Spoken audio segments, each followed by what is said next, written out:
So let's look at the weaknesses of individualist cultures. Policy instead of people. We believe that rule of law and justice for all is good, but is it always good? Should rule of law go ahead of family loyalty? Should budget plans override caring for people? I remember in South Asia, I was running a publishing project. And so one day we were sitting together with our team, and I suggested that every time we print a new book, we should give a free copy to everyone within the NGO. And then the finance officer said, well, it's not in the budget. Well, I said, this will give encouragement, we will honor the team, we'll be able to give more profile to our books. It's not in the budget. So what is more important, the budget or the people? How much should rules and regulations override personal needs? Number 2, conflict resolution. How do we handle personal conflicts? In individualist cultures where we emphasize rule of law, people seek to solve conflicts by the book.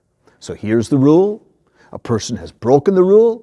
They must be confronted.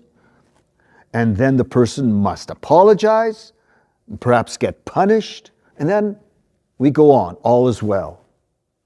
Now, I've kind of painted that maybe a little bit crassly. Now, in communal cultures, there may be long negotiations and discussions. Perhaps they bring in a senior mediator.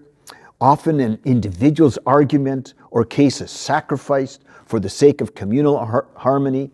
There's a lot more to discuss about conflict resolutions, and I'm going to do a separate module on that. Number 3, lonely elders. We've mentioned elders several times. Think of the many elders in senior citizens' homes in the Western world. Some call these death homes, where the aged are left alone to die, feeling unwanted as they are a burden to others, away from the daily family support.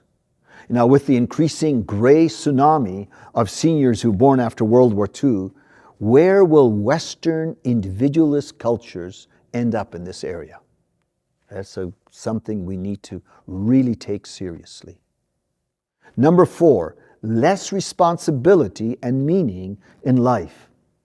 So if I live without being concerned what others think, why should I care about them?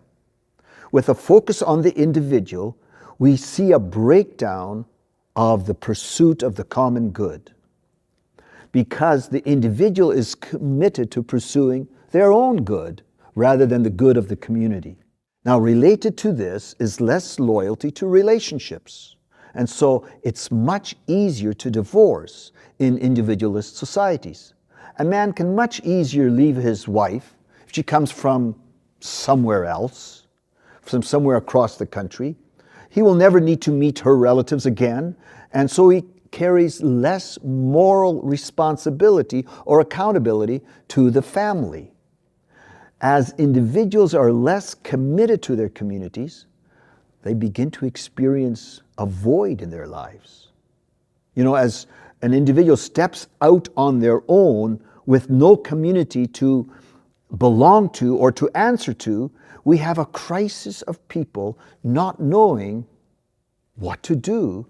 It creates a real loss of meaning in life because their only meaning is rooted in themselves.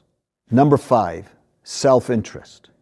In an individualist culture, as individuals have the right to say and do as they wish, with less outside pressure, there is less thought on how one's actions affect the larger community. You just answer to yourself. And so individualist societies encourage self-interest, where you care for yourself.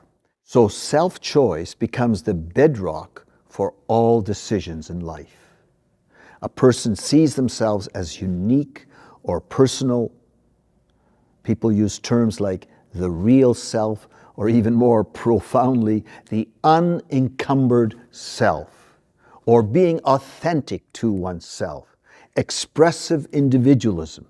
So everyone is born free to create their own unique identity. And this affects decisions in all aspects of life. such as your job, your friends, spending money, sexuality, morality, marriage, gender, environment, the value of life, and so on. And all of this can have tremendous negative effects on themselves and the people around them. Number 6, deep discontent.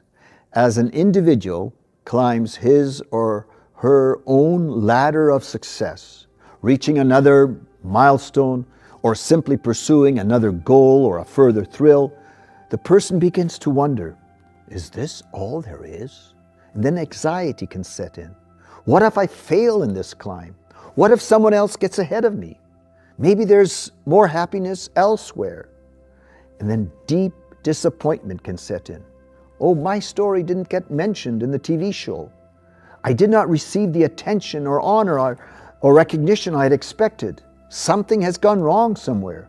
And then now we have the quantifying of likes in social media, which has created yet an entire new world of anxiety. And we find ourselves in the valley of discontent and disillusionment. David Brooke, in the book Second Mountain, gives a stinging critique of individualism in Western society. And he would say that individualism is ruining Western civilization. People endlessly hope that someday I'll get to where I want to go. But it only leads to more loneliness, anxiety, and depression. Now that's rather a despondent note to end our discussion on the strengths and weaknesses of these two different types of societies. But I've used rather extreme examples to bring more clarity in looking at the differences.